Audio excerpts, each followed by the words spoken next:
Hello, I'm Samantha, the lead educator here, and welcome to the Wichita-Sedgwick County Historical Museum Senior Wednesday, April Senior Wednesday. Our Senior Wednesday program is every January through October at 10 a.m. on the fourth Wednesday of the month, and a related museum tour will follow the program. It is hosted by the museum and its friends group, and generously funded by the Charles and Joanne McIlwaine Foundation. So please join me in welcoming Dr. Tera Lee Hedrick, curator of the Wichita Art Museum and a distinguished scholar in Byzantine art history as well as American art. A graduate of Wichita East High School. Same. Woo. She earned her BA and MA in art history from KU and her PhD from Northwestern University. And at WAM, she recently curated Robert Peterson Somewhere in America, WAM's first touring exhibition in more than 2 decades, which was really cool. I don't know if any of you got a chance to see it, but it was amazing.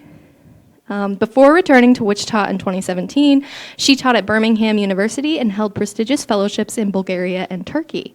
She is a close friend to the Historical Museum, serving on our board and collaborating with us for multiple exhibits at the Art Museum, including Coffee and Cocktails and an upcoming exhibit on the Little Black Dress. She's also a personal mentor of mine, and we're honored to have her here with us today. Please welcome Tera.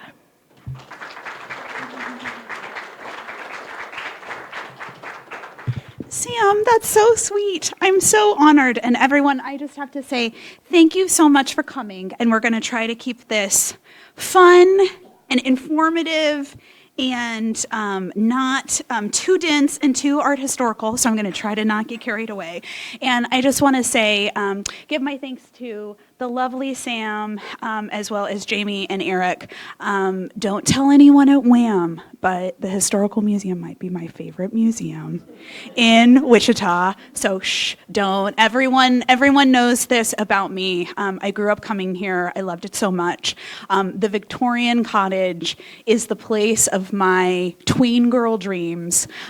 So thank you for your support of this incredible place that means so much to us in Wichita. Thank you for your support of Senior Wednesday, which I think is just such a vibrant program that lets curious people in Wichita who are free on Wednesday mornings, but really of all ages, continue to learn, think about what's happening here. And again, grateful for the Historical Museum for inviting me to come. I was saying to my beloved friends that it's just such a treat to get to talk about art, global art, American art, and art here in Wichita. I love nothing more, so thank you.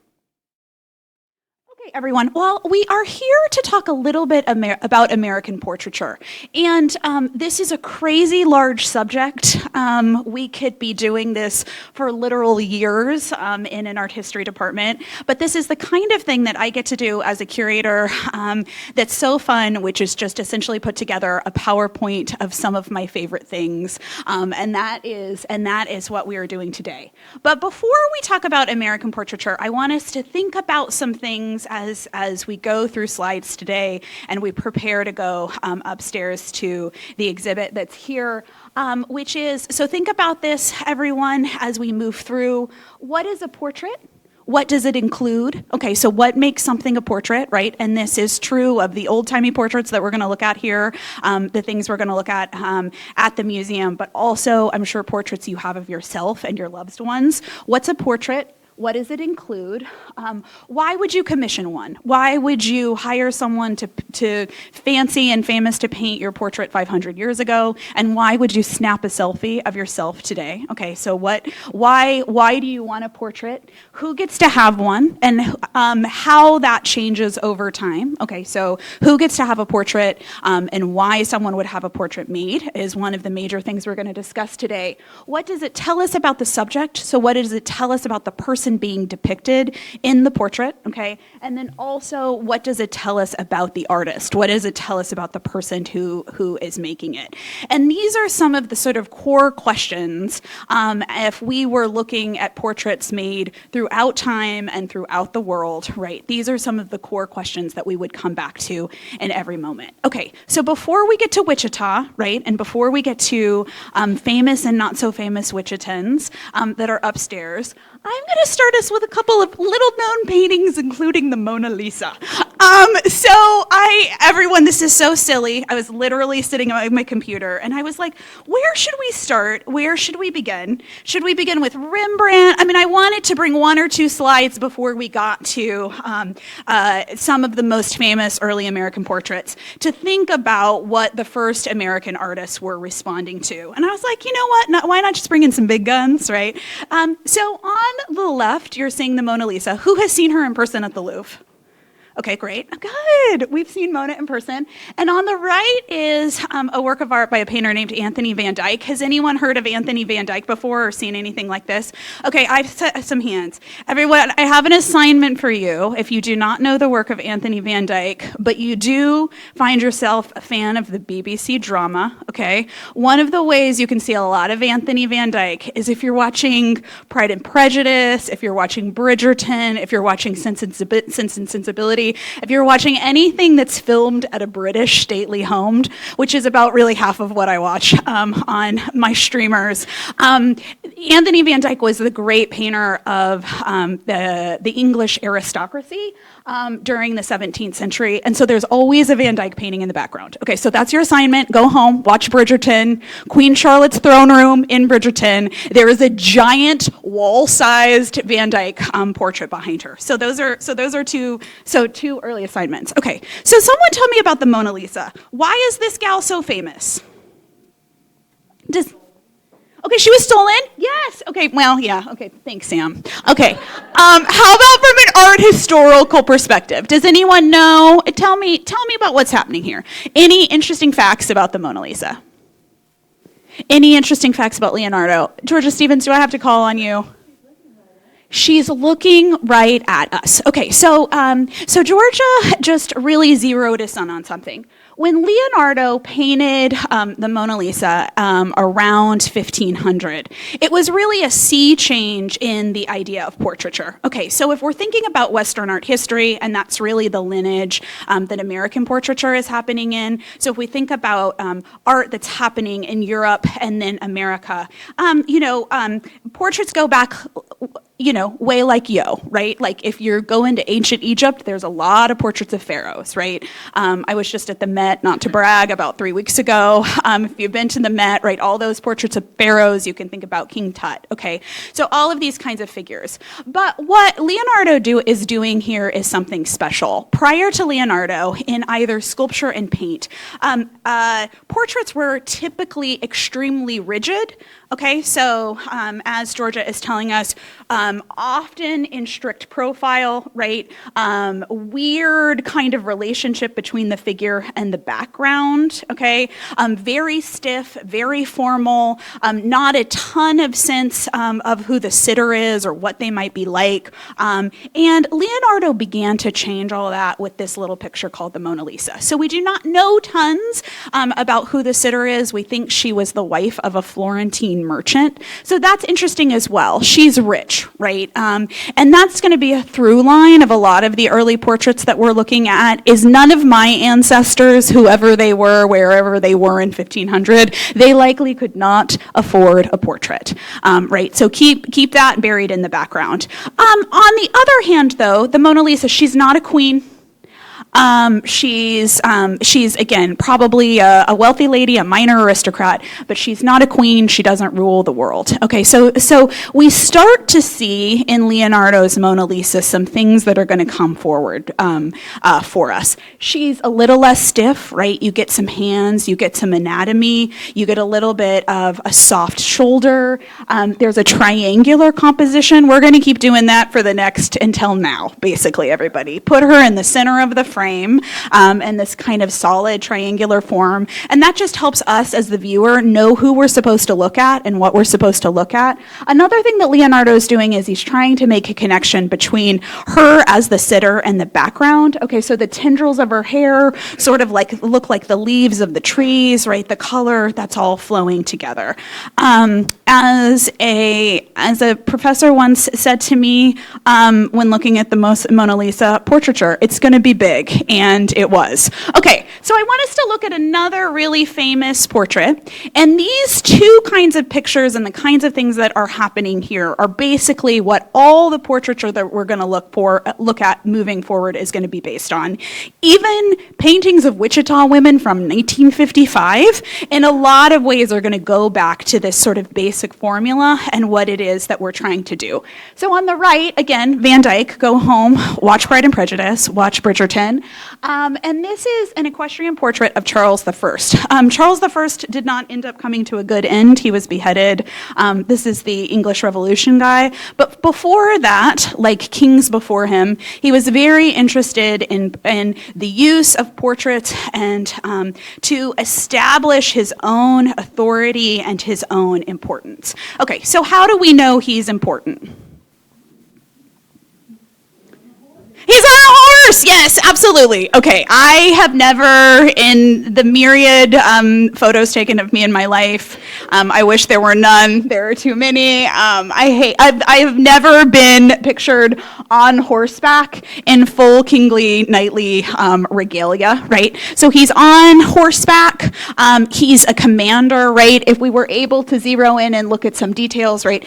He's got his hand on a staff. He's got a sword there. There's a little jousting hook coming out where you put your little, where you put your little jousting deal. We have these gorgeous trees behind him. It's almost a kind of halo effect or a kind of crown effect, even though he isn't wearing. If we were in the dark, we would see that here on the right side of the picture, there's all kinds of servants and attendant.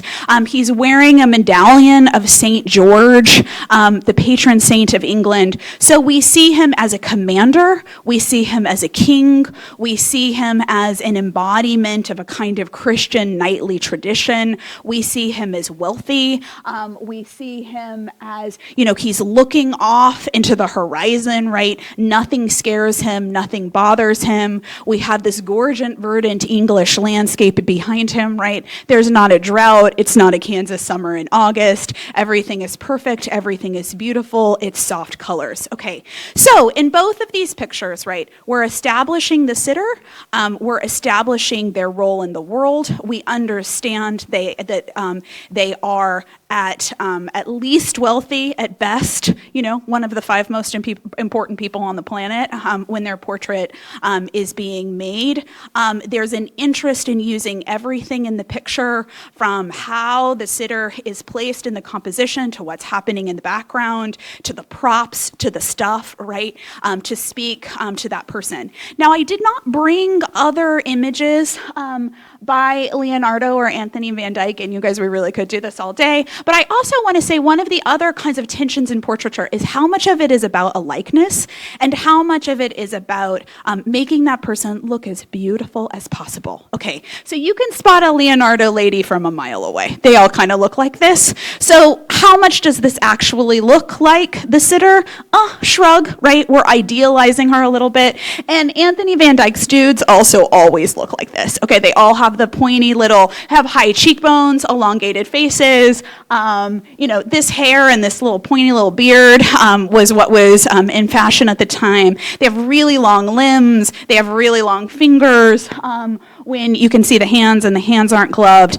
So again, this tension between what the artist is doing and the kind of artist signature style and the person who's actually sitting for the portrait. And very, very, very few people don't want to be flattered by a portrait, right? If that's hanging, right, like think about even, your granddaughter's wedding, your daughter's wedding, right? You're choosing the very best one to go over the fireplace. So this idea of flattery, the artist, and the likeness of the sitter all coming together. Okay, so we're leaving Europe and we're going to America, and I want us to look at two of the most famous American portraits that we have. And the one on the left is a guy you might know. Anyone recognize this charming fella? Okay, George Washington. Okay, so everybody, why did I start with Mona Lisa and the portrait of Charles I before we came to George? Talk to me about what you think is happening in this portrait of George Washington. If you are George Washington, if you are Gilbert Stuart, the artist of this painting, what do you want to achieve in this portrait of George Washington? His nobility. Okay, absolutely, right? It is the beginning of the American experiment, right? It is the beginning of the American Republic in a lot of ways. And particularly for American portraiture of the first 100 years or so, if you go to any museum and you see portraits on the wall, think about this idea of a tension between the ways in which American artists want to be as good as, okay, make things as good as beautiful as beautifully painted as competently painted as their European counterparts, right? You do not want to be the redheaded stepchild of the global art world, right? You want to show that what you can do is as good as what Europe can do. And that is for you, an artist, that Gilbert Stuart wants that for himself, but these artists also want that for their young nation, right? We are in a moment where part of the project of American art is to show that we are as good as, if not better than, Europe. So for a portrait of Washington, we're really kind of threading a needle. We need to show him as noble, we need to show him as aristocratic, we need to show him as wealthy, but we also do not want to show him as a king. Okay, so talk to me about what George is wearing versus what Charles I was wearing. Yeah, he's wearing a classic dark suit. Okay, he's not in ermine robes. He's not kitted out as a knight on a horse, right? So he is this ensemble costs a lot of money, right? I'm not suggesting that, he went to JCPenney's and picked this out, right? Okay, so that is not what we're doing. On the other hand, it is not the garb of a king, okay? So it is the garb of a civilian, it is a garb of the servant of the people. Another thing that Gilbert Stuart is doing here, of course, is that what is George Washington's first job, everybody, before he's president? What's he doing? Yeah, he's generaling. Okay, so we also don't show him in military costume, okay? Why might we not show him in military costume? 1796, absolutely. Okay, and Georgia, what's happening by 1796? Exactly. We're making a government. It is a time of peace. Okay, so if we were at the Pennsylvania Academy of Fine Arts in front of this painting and looking at it, Georgia just gave us a great idea too. We can look for all kinds of markers of peace, all kinds of markers of prosperity. So can anyone tell what's happening in the high right-hand corner? It's a rainbow. Okay, and why is a rainbow important? Everyone tell me the story of a rainbow. It's hope, right? Okay, so it's after the flood, right? The biblical story of Noah, and Noah takes his boat, right? And he saves a kind of remnant to have a fresh start, to have something new. And we might think of America, we might think of American democracy, we might think of the American experience, right? Of throwing off the fetters of Europe, throwing off the fetters of royalty, throwing off the fetters of oppression, right? And doing something new, starting something new. And another really fun thing is if we had a detail of the inkwell that's sitting on the table there with George, that inkwell is in the shape of an ark. So it's another beautiful little Noah's Ark note. And if we were really diving deep into art history, everyone, and we were thinking about, we could go back and we could find literary references to Noah's Ark and the early American Republic and all of these kind of leitmotifs that Stuart's doing. A lot of other really special things here, of course. This is a gorgeous, opulent room, right? right? America is new, but we're not cheap, right? This isn't shoddy new construction, right? This is a gorgeous space. So again, that tension between the old and new, that tension between what a portrait is. A portrait of a grand man, we love a gesture, okay? George is gesturing to us, but he's gesturing to the table, and often we might find a European king or a European aristocrat gesturing towards a map or gesturing towards a globe. There, in fact, are a lot of images of George Washington where he does that. Here, however, he's gesturing towards the table, and on the table is the Federalist Papers. On the table is a bound copy of the Constitution of the United States. So again, the power comes from his connection to the people. The power comes from laws. The power comes from a new hope and a new land. So again, this way of pulling out, this is what we call the grand manner European portraiture tradition. This is a huge painting. It's more than life-sized. George is big, he's commanding, he's gorgeous, he's stately, just like Charles. But these differences tell us what is happening in American portraiture and the way that American portraiture is going to be pushing back and fighting against what was happening in European portraiture at the time. Another really great picture on the right, also at the Pennsylvania, the Academy of Fine Arts, and we had this at WAM last year, and it was awesome when it was touring, is a painting called The Artist in His Studio. And this is the first self-portrait we'll see, and I'll bring one of these artist self-portraits. You're right there. You might as well paint yourself. You don't have to cajole a relative to stay over late and just sit in that position for another 4 hours. You can do all of this. And Charles Willson Peale, in 1822, was one of the great painters of America. He was he's reigning over Philadelphia. And one of the things that he's doing, in as well as working as a painter and a visual artist, is he also starts his own museum. So that seemed like something that we wanted to do today, and I wanted to bring you. So Peale starts his own museum, and at this time, we didn't totally make distinctions between a history museum and an art museum and a natural science museum.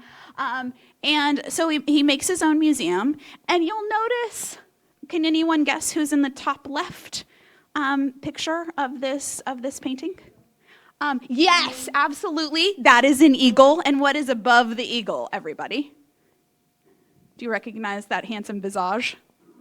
It's George. It's George Washington. Okay, so again, for Charles Willson Peale, this painting is about obviously his own status and his own command, right? He's gesturing us into his own museum. But his museum, his painterly practice, is all about, again, not just aggrandizing himself, but aggrandizing America with everything that he's bringing together.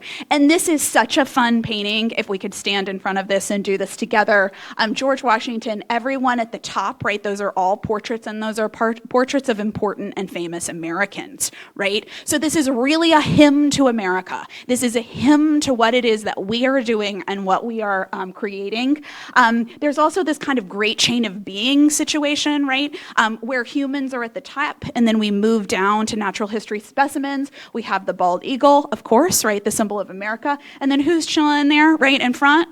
They were really into taxidermy. Do we have taxidermy at the Historical Museum? No, thank you. I mean, there was a moment when everyone was like, how about we just taxidermy this animal and bring it inside? Okay, so what animal do we guess is there on the left? Yeah, you might have eaten it last weekend, right? For Easter, it's a turkey. Peale also famously excavated a mastodon in upstate New York. And part of the idea of this excavation of the mastodon was that, again, America has a lineage as ancient and important as Europe's. We've been here for just as long, and our natural wonders, right? You guys have used up your land, but we have the gorgeous Hudson River Valley. We have the waters of Chesapeake Bay. We have this vast, right, untouched country that is waiting for us, again, for something new. Okay, so self-portrait, great men, leaning on the European portraiture tradition, but again, taking it and doing something new that is about, again, a kind of new American identity. Okay, next slide. He's so tall. He's so tall. And you guys, I'm not being able to click through.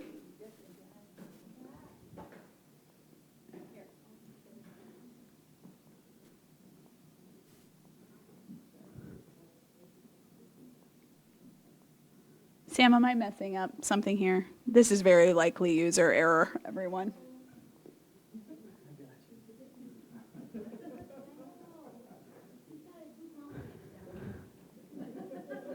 And I'm just, pressing buttons.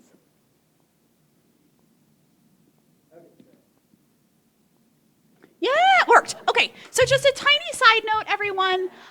Just a reminder that all paintings of people are not portraits, okay? So this slide is titled Great Painting, but probably not a portrait. It's probably a genre scene. Okay, now, one of the fun things about portraits is that sometimes we discover who the person is and stuff about their light sort of later on in the deal. But I brought you one of Wham's great treasures here on the right, Mary Cassatt's mother and child. We probably actually do know who this woman is, who this sitter is. Sometimes we know the artist model. But it is not meant to be a portrait of a woman in particular. It is meant to be a kind of larger scene of larger ideas of motherhood, of women, of domesticity. Okay, so all of these kinds of things, right? So just because it's a person and it's a painting of a person does not mean it is a portrait. There's a classic example on the left of this gorgeous painting by the first kind of globally important African-American artist at the end of the 19th century, a guy named Henry Ossawa Tanner. And this is the banjo lesson. Again, this extraordinarily soft, gentle, intuitive painting of an older family member teaching a younger family member to play a banjo. But again, mothers and children, people making music, these are classic scenes that we've been doing for thousands of years. And these are not portraits, these are not particular people. Okay, so we've talked a little bit about what's happening that's different in American portraiture, and then I want us to talk about one of the major themes of American portraiture, and really portraiture from about 1800 onwards, is the democratization of portraiture, right? Like, you don't have to be the Mona Lisa, Charles I, the President of the United States, or a really, really famous rich artist who owns his own museum to be memorialized in a picture. These are two paintings that are some of my favorites from the Wichita Art Museum collection. Shameless plug for Come With Me Around Town. These are from about 1830, and we do not know who these folks are. Okay, these paintings were found at mid-century in about the 1950s in Maine, and there's been some really cool research at Wham to try to figure out who they are. We wonder if they were made for the occasion of a wedding, right? Often when two paintings are meant to go together, right, and it's a lady and a gentleman, that they were meant to be displayed together. They're pendant portraits, and often those were engagement pictures or wedding pictures in the same way we do this. But everybody, look at these and just tell me, how is the paint handling, how do these look different than some of the things that we've been looking at together? Okay, right, there's no background, there's no setting. That's awesome. That's a great observation. How about how realistic these people look? Pretty realistic, okay?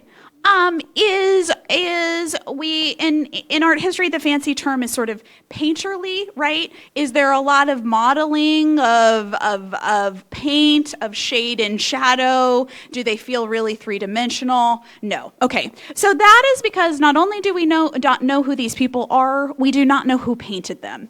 So in America at this moment, there's a class of portrait painter like Gilbert Stuart, like Charles Wilson Peale, right? In many cases, these dudes went to England or Europe to be trained as painters. You know, they painted from life. They drew and drew and drew and drew and practiced layers of oil paintings and anatomy and all of these kinds of things.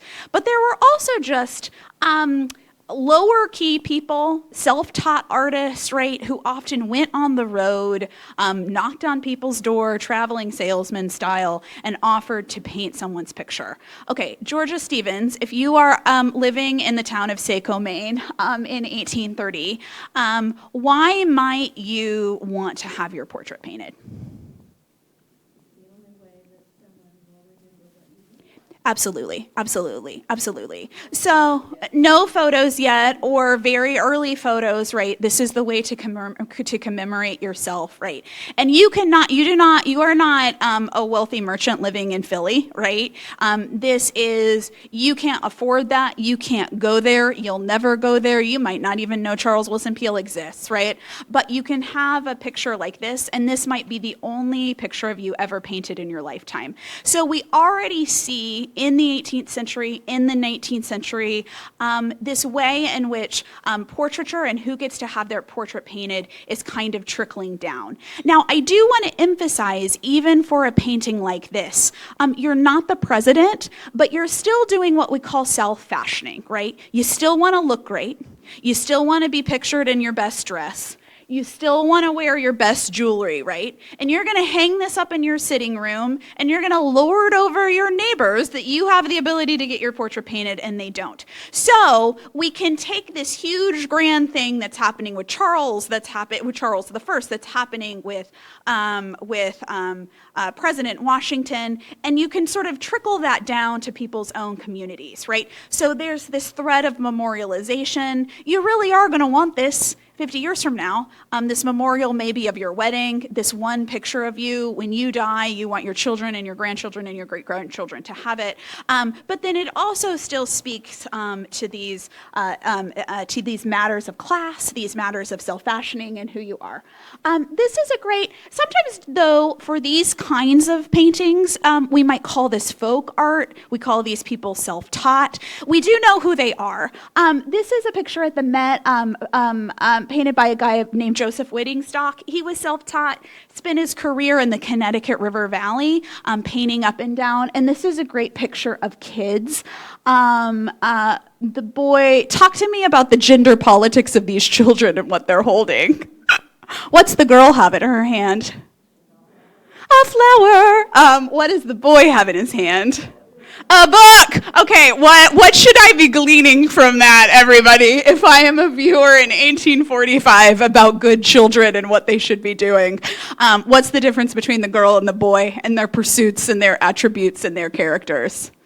Well, she's sweet and she has a flower, and flowers represent all kinds of things, nurturing, right, tending, fertility. She's going to grow up, she's going to have children, he's going to grow up and he's educated and he's a leader and he's going to have thoughts and ideas and have a good job, right? Okay, so we have, even in this portrait of children, all of these kinds of same ideas that we were talking about embedded, right? Because every picture speaks to us about its own moment and what those values are and what the values were of the time. But again, flat, right? This is no Mona Lisa. If we were to look at this next to the Mona Lisa in person, wouldn't that be a thing? It's almost like this is outlined, right? It's almost like this is a coloring book in the way that it's done, just because of the difference in the way that the layers of oil are going on the canvas, the way that it's painted, the way perspective is used, all of those kinds of basic things. The difference from when, like, I try to make a sketch, which is like terrible, and I cannot make a room look three-dimensional,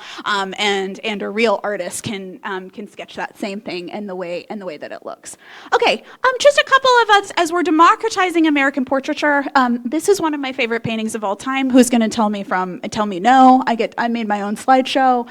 This is a painting called I Saw the Figures 5 in Gold by an artist named Charles Demuth. And what's so interesting about this painting, it is indeed a portrait. Demuth called it a portrait. It is from a portrait series, and it is a portrait of his good friend and poet, William Carlos Williams. Will someone read this poem for me? Does anybody remember this poem from childhood or from school? Okay, someone read the poem. It's so good. Eric Kale, director of the Wichita-Sedgwick County Historical Museum. He can't see. Okay, Eric's vision is not good enough at the back of the room. Sam, you do it. Among the rain and light, I saw the figure 5 in gold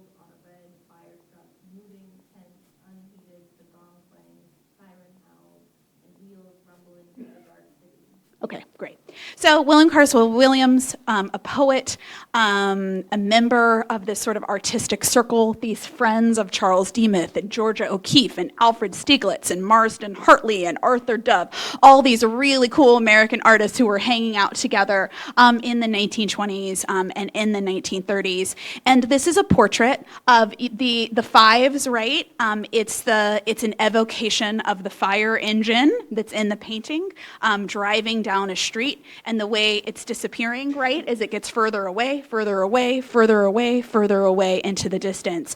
And so Demuth, instead of painting a likeness of his friend, a physical likeness of his friend, sees his friend as a poet, sees his friend as a person who is able to take the modern American experience and distill it into simple words, into simple poetry. And Demuth is doing that same thing in the portrait. I really recommend everyone go home, Google the other kind of poster portraits that are from the same series of Georgia O'Keeffe. I mean, it's a really special thing. Okay, so one of the other things that's happening in American portraiture in the 20th century is we're expanding the definition of a portrait, right, as we just saw from Demuth.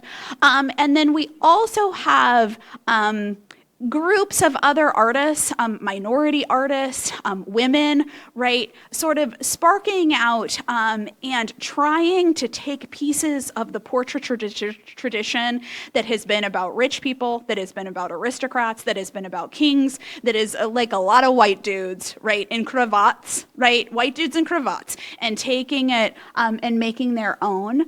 This is an artist named Barclay Hendricks. We also had this picture at WAM last year, which is so great. This is a portrait of his friend James Brantley, another artist. And what's different? You guys tell me what's different about this Hendricks painting. What is both? This is the classic art history. You guys are just in art history class. What is similar and different in this painting than what we've seen before? Start with what's similar. It's a figure? Yep. Is the figure the most important piece of the painting, Georgia? Okay, yep, right. Okay, not a ton of background. Yep. We get, it's not full length, right? We're not down to the feet, but we're pretty far down the torso. He's at the center of the composition, right? This is who we're looking at. What's different about this guy?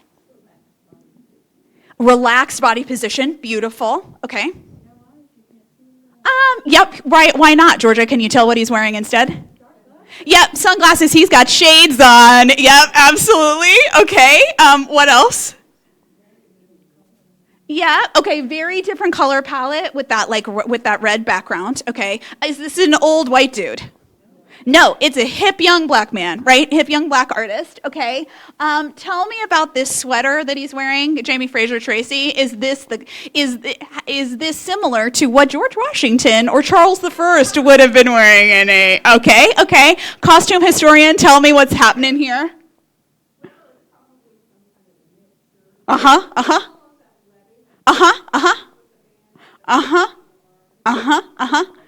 Yeah, love a deep V, right? George Washington not rocking a deep V. Okay, so Barclay Hendricks, really just one of the great sort of sea change portraitists in the 20th century, African American artists, and he enrolls at the Pennsylvania Academy of Fine Arts, which is kind of a premier portraiture school. He'll later get his MA at Yale, and he's like, what if I made portraits? I'm here learning how to make portraits. But there are not portraits of people who look like me and have my experience. So what if I make portraits of people from my ethnic, racial, class, life, cultural background? What if someone's wearing a poly-knit deep V, rockin' shades? But I am going to make this in composition, in size, in scale. I am making my friend, James Brantley, as important as the Mona Lisa. I am making my friend, James Brantley, as important as, right, these rich European aristocrats who have had their portrait painted. So in a way, right, this is the same thing that's happening with Seiko Bride. We're taking who deserves to have their portrait made and why they get to have that portrait made, and democratizing it, leveling it out, bringing it to a different stratum and status of American life. I want to bring you another artist who's very much in the tradition of Tera Lee Hedrick, and this is an artist named Kehinde Wiley. And everybody, you might know Kehinde Wiley because he painted the portrait, the official presidential portrait of Barack Obama. And Wiley rose to fame in the early 2000s. He had just finished his MFA at Yale. And what he did is he looked to European grand manner portraits, took them and spun them, right? He really like remixed them. And he, again, like Tera Lee Hedrick, incorporated primarily young African-American men, sometimes famous, sometimes not. And in some cases, very specifically and deliberately inserted them into a very famous painting from Western art history. This is Ice-T. Someone on the right, somebody tell me who Ice-T is. He's a rapper, right? Okay, great. He's a rapper. And who's Napoleon, everyone? The Emperor of the French and the conqueror of Europe at the beginning of the 19th century.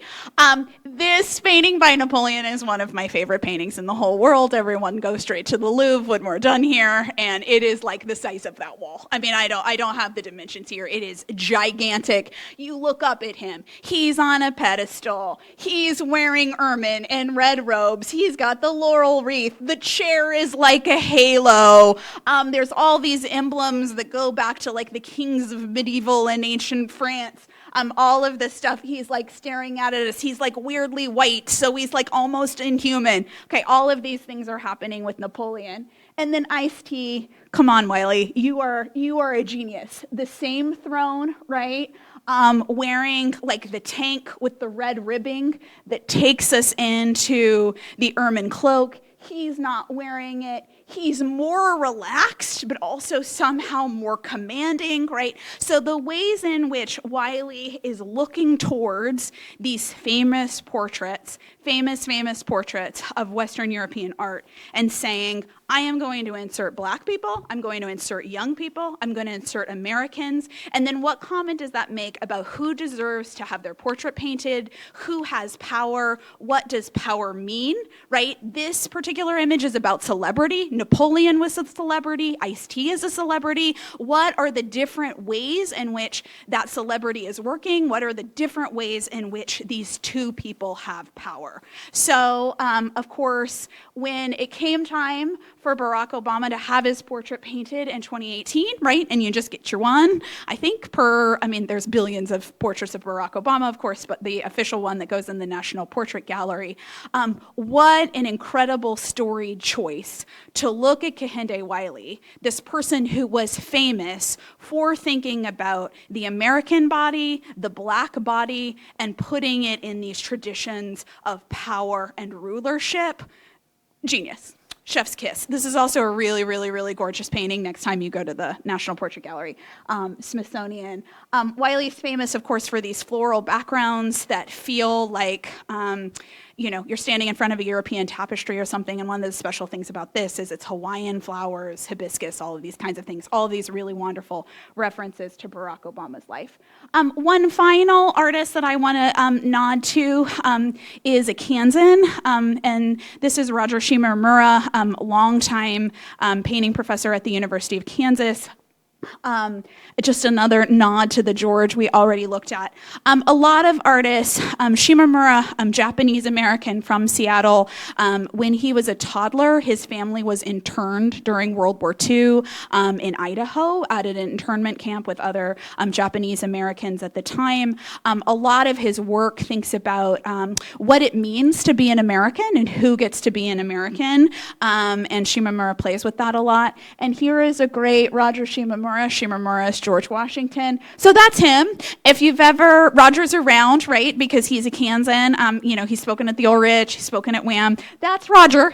You'd recognize him. Like if you went to Lawrence this afternoon and ran into him at a coffee shop, that's what he looks like. But here, of course, he is wearing the powdered wig and the cravat and the coat, deliberately referencing the Lansdowne portrait, which he had always looked at. So who gets to be American? Who gets to come to America and claim representation, claim power, all of these ideas, again, embedded in portraiture. Okay, so we went from Europe to America, and now I just want us to talk a little bit about some of the portraits that are upstairs, and then we'll go upstairs and we'll do some of those. And we're doing great, you guys. It's 10:44. In terms of time, this is one of the oldest works in the show. And you guys, I haven't seen it yet, True Confessions. So I'm excited to go do that with you. And this is James Carr Cale. And I'm looking at Eric Cale, and I'm wondering if anyone can guess who we might have here in this photograph, in this tintype. Yeah, a relative of Eric's. Okay, so one of the things we haven't done yet is we haven't looked at photography. So one of the ways that the democratization of portraiture occurs, of course, is the photograph. And now we live in a moment in 2025 when the image of you, yourself, the people that you love, it's ubiquitous, right? I mean, it's terrible. I mean, no one needs that from me. Like, I just, ignore the selfie. And that process of being able for a sort of normal everyday person to be pictured, right, begins in the middle of the 19th century with the advent of photography. And particularly the first kind of photographs, daguerreotype. This is a tintype. And people think about the democratization of the portrait happening with the tintype, which was an easy, cheap method of affixing your likeness to a surface. And of course, the tintype is ubiquitous during the American Civil War. So we have so many Civil War soldiers here on tintypes like these. We also have, we saw images of children earlier, a much more availability to take pictures of your children. So if you're not Mona Lisa living in Florence, you're not Charles I, you don't control England, you are not the first president of the United States, and you aren't even the richest lady in, say, Maine in 1830, right? Then you can still start to have your portrait because of the advent of photography. So this is really special. Often, right, these are little the kind of constraints of the medium, right? And then because of their portability, right, you can carry them, you can sort of hold them close to your body, almost like a locket, a very kind of intimate form of portraiture, in direct contrast to the first things that we looked at, which again are these huge kind of life-sized images. So we can also think about the difference in purpose because of the difference in size. Again, a much more intimate, much more personal, much more about a kind of relationship between two people, three people, who has the picture, a family. But still, right, always the way you want to be depicted, right? I mean, that never goes away, even for an intimate picture, even in the era of Instagram, right? Like AI face or Instagram face, like put those filters on, right? No one's really, you might only have it on your phone and you're still like, could I whiten those teeth, right? So we always have that, even in images like these. This is a really special image that I was delighted to learn that the museum has. This is a cabinet card. And I'm looking at Jamie and Eric to pop in anytime we don't, in case I make an error, since now we're now in their area of expertise. Cabinet cards kind of follow tintypes in terms of photography, and they're not as little, Okay, they're still pretty little, but now large enough that you could maybe even frame them. You could put them on a mantle. You could put them in, wait for it, a cabinet, right? And hang them in the interior. And here again, what's unique about this? We have a great Civil War soldier, and I don't think Eric is descended from European aristocracy, right? So we have, we have someone who might not have been depicted in ages past. And here we have an African-American woman living in Wichita at the end of the 19th century. And tell me about her. Tell me about what you see when you look at this image. Very elegant.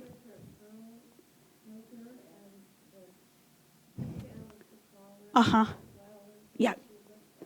Absolutely, absolutely. So in a moment, right, we're at the end of the 19th century. The American Civil War has ended a few decades before. We see, evidence of a beautiful, wealthy, young African-American woman showing her status, showing her sophistication in an image just like the Mona Lisa 400 years before, right? In a lot of ways, a beautiful woman engaged in these same strategies. One of the really cool things about cabinet cards is that we often have on either the bottom or the back the photography studio, the date where they found. This is a photography studio from Main Street, and I know Jamie has done quite a lot of work. We think this is about 1890, but from various newspaper advertisements and stuff, we think this photography studio was founded in about 1893. So also think about that, right? We're in Wichita, it's the 1890s. How many portrait painters do we have? Not a ton, right? How that still would have been a relatively expensive enterprise. But you can go get your picture made at a photography studio in the same way in like the 1980s, like my family dressed us all up and we went to Olin Mills. Really, really great picture. This painting is great. It's from 1940, and this is a pastel. This is Anne Catherine Phillips. Does anyone know who Pinky Anne Catherine Phillips is? A notable Wichita woman. What? That's right. Okay. And and before she was Lee Phillips's mom, she also has very cool Wichita connections. Does anyone know what those are? Ennis's, yep. Okay, she's the daughter of the owner of Ennis's department store, and then she'll marry into the Phillips Petroleum family. So life is good for Pinky, right? Congratulations to her.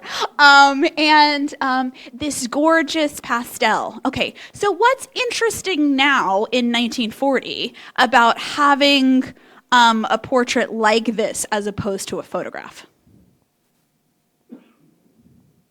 What? It's an artist, right? We're employing an artist. This is going to take more time. So there's a way in which we still have this kind of status of a handmade thing or a singular thing, which is different than a photograph. And of course, Pinky, one of the wealthy women in Wichita at the time. And then tell me about her pose, what's she wearing, how's she looking, what do we learn about her from this image? If we did not know anything about her, what message is she sending to us, is the artist sending to us about who she is and what she does? She does. There's a kind of, Jamie, would you agree with that? That there's a kind of businessy, she's in a day suit, she's not like in a cocktail dress. Yes, self-possessed, businessy, competent, absolutely. Not just ornamental. I think that's a great idea. Okay. She is not holding a flower while a male relative holds a book. Great point, Samantha Carter. Okay, what else about her? But she's still a lady known for her fashion. Come see the little black dress exhibition at the Wichita Art Museum. I'm drawing on the collection from the Wichita-Sedgwick County Historical Museum in June. She's still known for her fashion. Tell me about her hair. Tell me about her jewelry. What else do you see? Her makeup is spectacular. Okay. We also got gorgeous hands, right? The Mona Lisa is known for her gorgeous hands, but what's happening with Pinky's hands here that is not happening with Mona's hands? Her ring is showing, and can you guys see the image well enough to tell me what's happening with her fingernails? She has bright red nail polish on. Okay. So again, things have changed. Things are the same. And that again is the story of American portraiture, portraiture across levels, across regions, across class, and who's being depicted. I'm basically out of time because it's 10:54. But this is another where I want us to key on two things before we look at the show. This is a really great. Oh my God, this print is so good. So this is C.A. Seward, made by C.A. Seward. Many of you might know who C.A. Seward is. He was the founder of the Prairie Printmakers, a Wichita-based print association that was founded in the 1930s. And many of you might know Seward or the names of other Prairie Printmakers: William Dickerson, Hotvet. You guys, I could probably give you all of their names. Foltz, yes, Lloyd Foltz. Okay, great, thank you. People that are known and loved and beloved Wichita artists from sort of 1930 to in the 1950s or 1960s in our town. And Seward, founder of the Prairie Printmakers, but also an early advocate and teacher at the Wichita Art Association, which was founded in the early years in Wichita in the 20th century, and has of course since become Mark Arts, founded in 1920 as a place where Wichitans could both see and make and learn to make art. Bruce Moore was one of the instructors at the Wichita Art Association, a really great friend of C.A. Seward, part of all of these great Wichita artists, Arthur Hall, Norma Bassett Hall, all of these Wichita artists who were really good friends and made work together, many of them commercial artists by day and fine artists by night. So here, C.A. Seward is depicting his incredible friend Bruce Moore, sculptor. If you do not know Bruce Moore's work, just head on over to North High when we're done here, right, before you go to the Louvre and see the Mona Lisa and the portrait of Napoleon I, on your way to the airport. Bruce Moore, sculptor, and what is Bruce Moore sculpting? C.A. Seward. Okay, so again, if we think Charles Wilson Peale, if we think the artist in his museum, if we think artists in their studios, the ways in which artists depicting artists and then back on themselves and self-portraits and this wonderful thing. But like just you can see him. He's using his little thumb. He's got this incredible profile. He's handsome. He's young. He's at work. And another special thing about this print is that it's a lithograph, and it's a kind of print that became very important at the beginning of the 20th century first because of its commercial uses and then as an art thing. And the Prairie Printmakers, Wichita artists known for their lithography, so a really special medium that's this work as well. Okay, one more thing that's just really fun. This is an unknown photographer. This is Lori Azim. Lori's dad was a photographer and owned a commercial photography studio. I'm right, Eric and Jamie, right? At Mid-Century, and there's a couple of other great photographs associated with them in the show. and love images of children throughout time. But Lori gets a clown instead of a flower, so congratulations to Lori. But she's still in her like little white sailor suit. But the ways in which, again, images of children and their toys.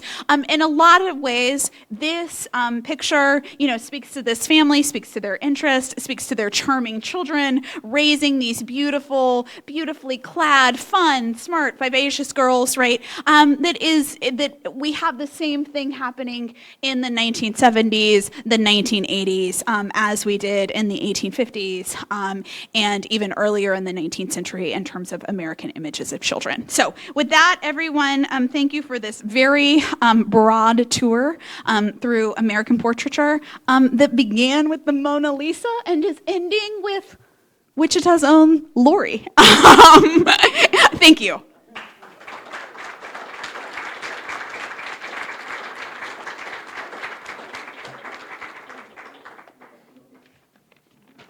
Wow, thank you so much. I'm sure we all learned a bunch today. It was lovely. And thank you for coming today. Our next Senior Wednesday will be The Wizard Behind Oz by Humanities Kansas speaker Chris Glasgow. And a related tour, we're going to go look at the exhibit that she's pulling these Wichita artworks from in a couple minutes. It's just on the third floor, straight back, like in the middle. So we are going to go look at that now. And then there are Senior Wednesday surveys just outside that you can fill out. And if you're here the next time, you're entered into a drawing. So I'm going to yell someone's name, but we're all going to kind of, if you want, it's not required. We're all going to make our way up to the third floor to look at the exhibit. So thank you, guys.